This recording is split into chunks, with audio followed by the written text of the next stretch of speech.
بسم اللہ الرحمن الرحیم۔ السلام علیکم ورحمۃ اللہ وبرکاتہ۔ آج کی اچھی باتیں۔ نماز کے لیے دنیا کو چھوڑ دو، لیکن دنیا کے لیے نماز کو نہیں چھوڑو۔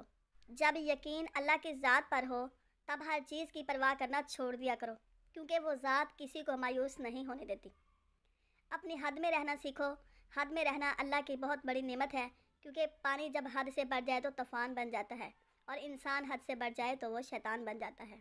مسلمانوں کے زوال کی وجہ عبادت میں کمی نہیں، بلکہ دین کو عبادت تک محدود رکھنا ہے۔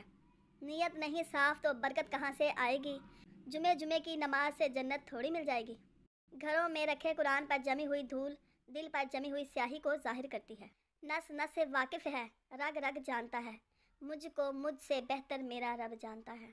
گناہ گار شخص کی عاجزی عبادت گزار شخص کے غرور سے کہیں بہتر ہے۔ اس کے کن کی امید مجھے تھکنے نہیں دیتی۔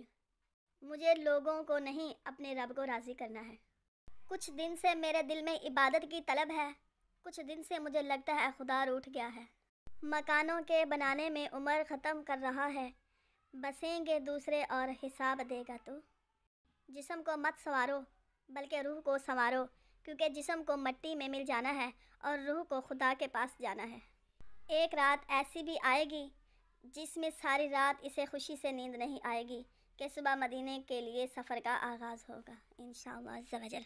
نیکی کے لیے برائی کا خیال چھوڑ دو، پر کبھی بھی برائی کے لیے نیکی کا خیال نہ چھوڑنا۔ مجھے ایسا رب ملا جو برداشت سے زیادہ دکھ نہیں دیتا، مگر اوقات سے زیادہ سکھ ضرور دیتا ہے۔